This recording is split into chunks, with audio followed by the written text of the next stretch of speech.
Thanks very much for rejoining us. Up next, we have Shahrukh, who's going to give us a talk on Kerberos. I think you were the only CFP applicant to submit 2 different talks and said pick one, and we genuinely couldn't pick between the 2. It was a really, really tough call. So I'm going to pass it over to you, man. You do your stuff. You're going to be awesome. Best of luck. Thanks, man. Hello, everyone. Very good evening to all, and a very warm welcome to my presentation. To start off, first of all, I'd like to thank the amazing beer farmers for putting together this conference and giving us a platform and a chance to speak. A massive thank you to all the amazing mentors who helped us throughout with the preparations, motivations, calming down nerves, and finally, all my awesome fellow speakers who, in spite of having to prepare for their own talks, helped me with the presentation write-ins and provided me with the valuable feedback and criticisms regarding my talk. A huge shout out to all you guys. So I'm going to be presenting on an Active Directory attack, Kerberos. Firstly, let me tell you why I chose this topic, and then we'll move forward with the presentation itself. Well, recently I've been interested in enterprise security and especially Active Directory pen testing, as it has been quite a hot topic in the recent times. And secondly, because Active Directory is mostly used in many organizations, and knowing AD pen testing, misconfigurations, security flaws, weaknesses is important for both red and blue teams. So I thought, why not start with Kerberos, as it is the default authentication protocol used by Microsoft Active Directory. Anyway, let's move forward. So a little bit of who I am and what I do. I'm basically a petroleum engineering graduate who's turned into an InfoSec enthusiast. I'm pursuing my MS in information security. I try to be a pen tester and an ethical hacker, also a seasonal bug bounty hunter. And when I'm not hacking or studying for my MS, I usually play FIFA, and I'm a huge football fan and especially support Manchester United. So GGMU for the victory last night. Well, that's enough of me. So here's the agenda for today. Firstly, we'll take a trip down memory lane, and and we'll have a brief intro. Then we'll have a brief intro about the attack itself. Then we'll dive a little deeper into what Kerberos basically is and how the authentication protocol works. And then we'll move towards explaining where the vulnerability lies and what makes it possible to Kerberos. And afterwards, we'll have a practical demonstration of the attack.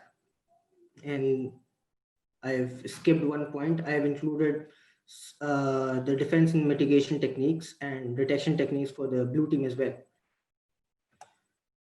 So how it all began? It began back in 2014 during the days of BeerCon 4.0. Tim Medine discovered this attack, and which basically is an attack against Kerberos in an Active Directory environment, targeting service accounts or user accounts that have service principal names set.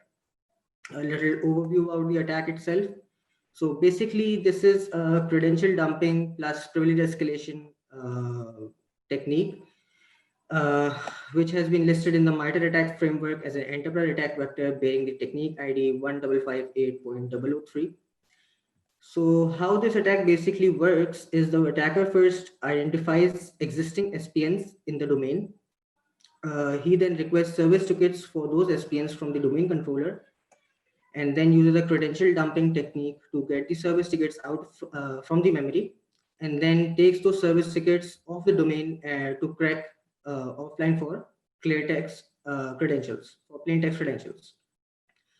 So if you're confused about all of this, well, I've got you covered. And the next couple of slides, we'll look at Kerberos authentication, and you'll start to see the pieces fall into place. All right. So Kerberos, to put it simply, whenever user requires the use of any service in the domain joined network, they first must authenticate themselves, and who is in charge of the authentication is the freaking three-headed guard dog of the underworld, Kerberos. So how Kerberos authentication works is the user first logs on to their workstation and enters their user ID and password into the client application for the service they desire to access. The client application then encrypts a timestamp with the password and sends it to the authentication server. The authentication server looks into its principal database for the password that matches the user ID, and then decrypts the encrypted timestamp and then issues a ticket granting ticket encrypted with the user's password and sends it back to the client application. Then this TGT, all right, so then this TGT is sent to the to a ticket granting server along with the SPN of the desired service, which verifies the received TGT with the authentication server, and then it sends a service ticket back to the client application. The client application finally sends the service ticket to the AD network services provider, which is basically a domain controller. And after verification of this service ticket, the user gets authorized access to their desired service. All right, so this is how Kerberos authentication works. So now what makes it possible to abuse Kerberos? Well, firstly, Kerberos uses shared secrets for authentication. As you may see during the first phase, the user's password is shared between the authentication server and the client application. Then in the next phase, the ticket granting ticket is shared between the ticket granting server and the client workstation. And then finally, the service ticket is shared between the ticket granting server and the AD network services provider. So, and the user's passwords are used to encrypt everything. So basically, if an attacker gets hold of these service tickets, he can then crack them offline for the service accounts passwords. So this is not a vulnerability. This is basically all right. Third, secondly, the Kerberos does not verify whether the user requesting the service tickets has permission to use a service or not, meaning that any user can request service tickets for any service. So this is not a vulnerability in Kerberos. This is basically a design feature of how Kerberos works. So until now, we've seen the theoretical aspects of these attacks. Now, if you'll allow me to make a quick prayer to the demo gods, and let's start with the demo.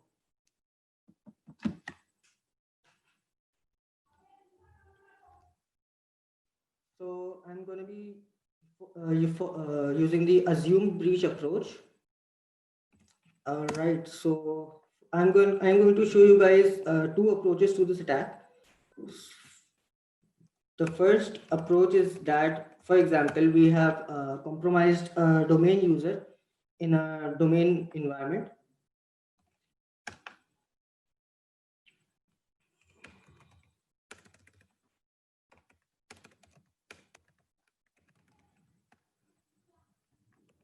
If I check my privileges, I am just a regular domain user.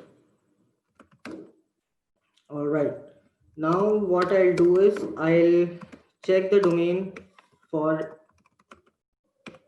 existing SPNs.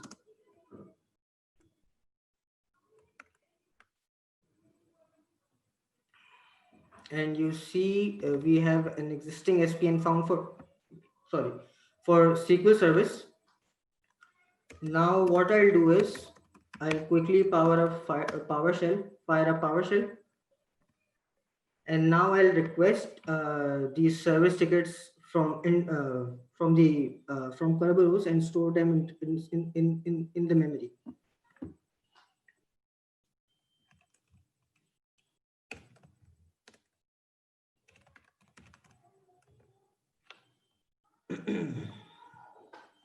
Let me get my notes for the commands.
gonna copy this SPN right here, paste it here, and now if I check, as you see, this ticket for service ticket for SQL service has been stored inside the memory. All right, so now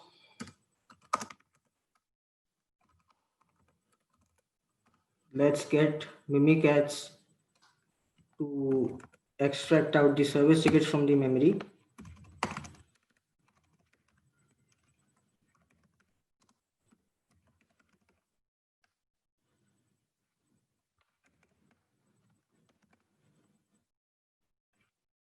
We have our service tickets.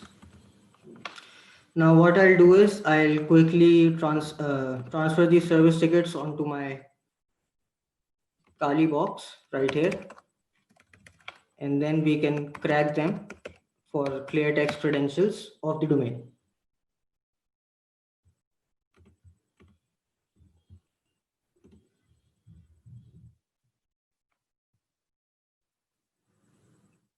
Let me just zip these files so that it makes it easier for me to transfer.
Right.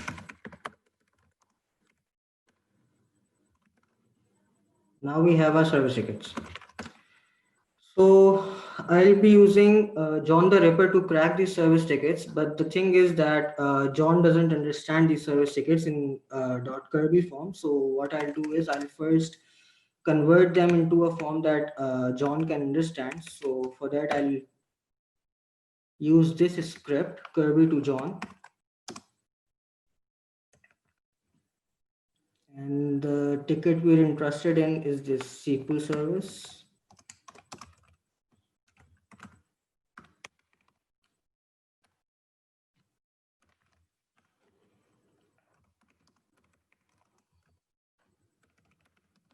Give it a word list.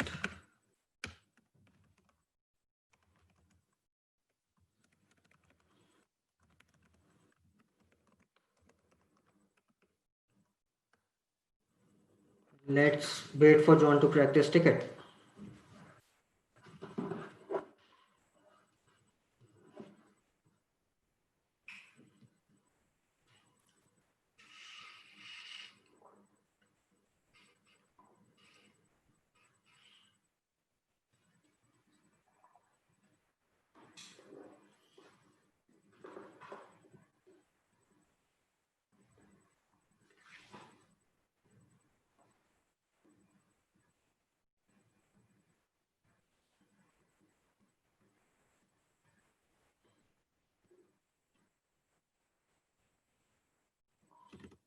There we go. We have a clear text password for the SQL Service account. Now, the second approach that I was talking about earlier is, for example, we did not compromise a Windows box in a domain environment.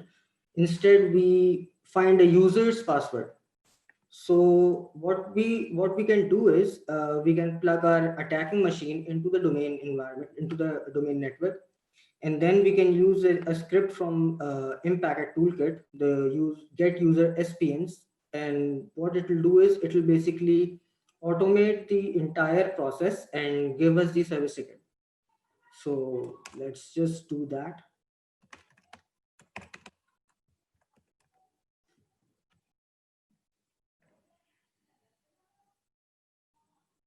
Impact Toolkit scripts have really weird syntaxes. So let me check my notes for the correct syntax.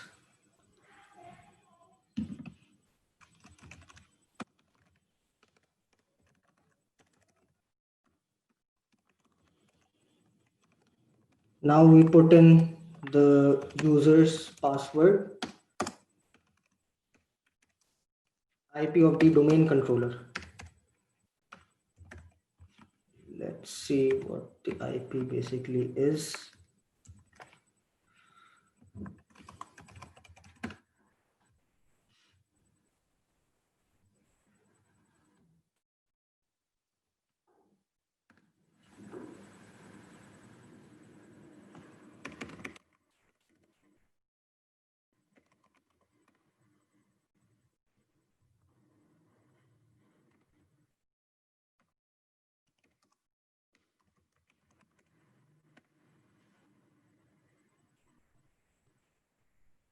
And you see, in really no time at all, we have the service ticket for SQL service. Same thing, I'll copy this.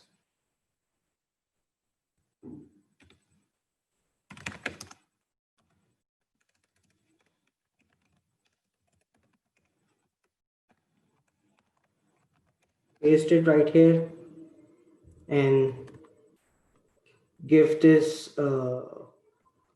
file to John.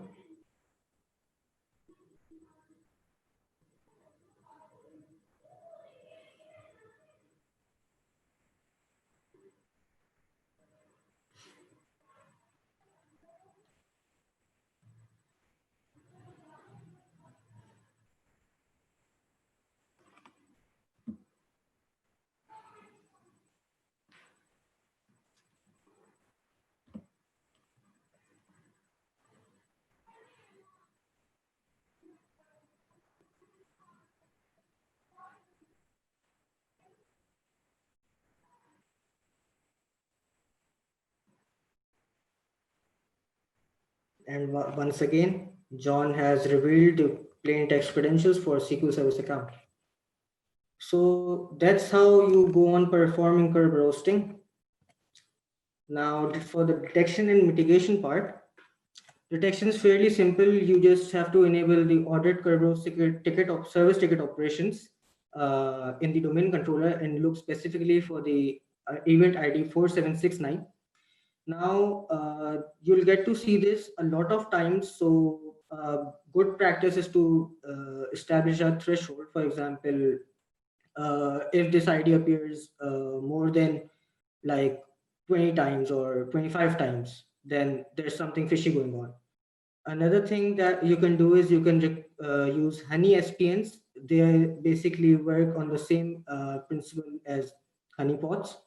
You create a fake service, you assign a fake SPN to it, and make sure that your domain users never use or interact with this fake service. So when an attacker gets into your network, he doesn't know that this is a honey SPN, right? So he'll request the service ticket for the fake service as well, and that's how you can identify that curve roasting is being performed.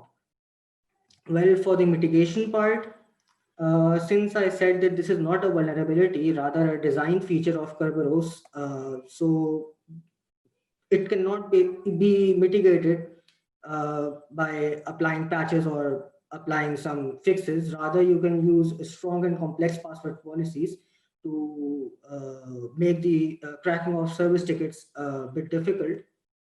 And secondly, you can limit service accounts from administrative privileges.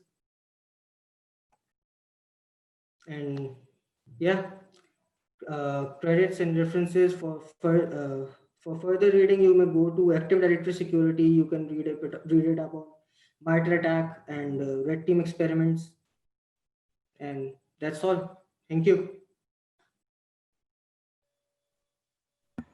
So awesome stuff. Even more kudos for doing a demo. You probably see most people go, "Oh, demo." It is always a risky thing, and you've pulled it off really well. So great work there. Thank goodness to the demo gods. Actually, I was afraid that my lab environment doesn't break because a couple of days ago, I sat down to test my demo and woo, it was completely broken down. Well, really happy that it all worked out, and yeah, amazing stuff. I'm just trying to look if there are any questions, and I don't see any questions.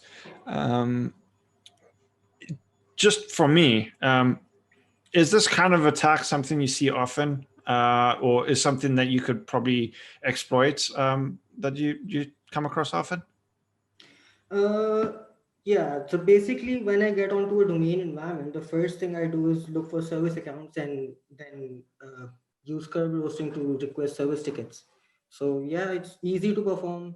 It has potential, and it is dangerous because a majority of the time I've seen service accounts with higher privileges than the regular domain user account. So yeah.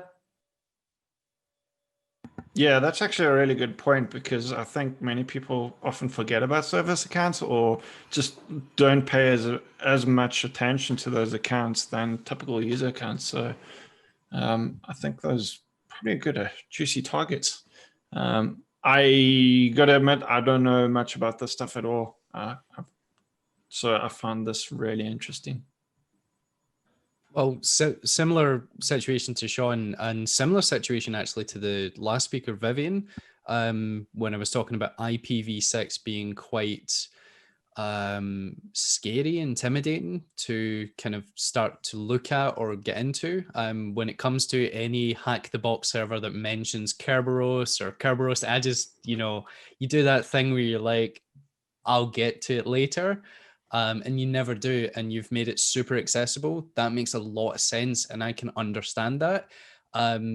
Basically, there's no main questions in the chat other than people going absolutely bananas over the fact that the live demos worked without a hitch. That, honestly, massive kudos and respect for doing that. It completely worked perfect every time. They were sacrificing cyber goats left, right, and center for you. It was great. No, massive respect. And you know what? Every single speaker's done this, but you've definitely done this with Kerberos.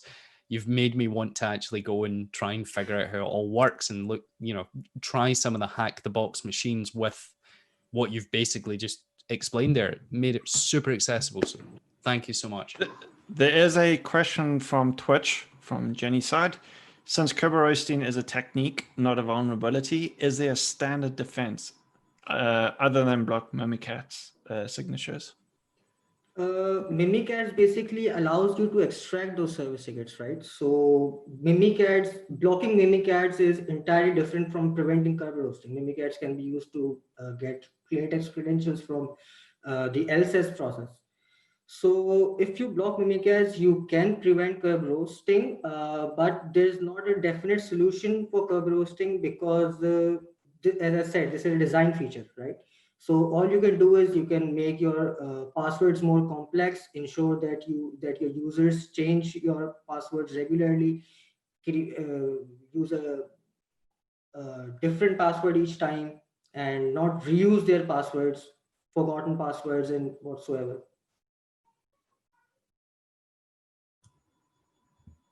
Awesome. Yeah, and again, fantastic talk.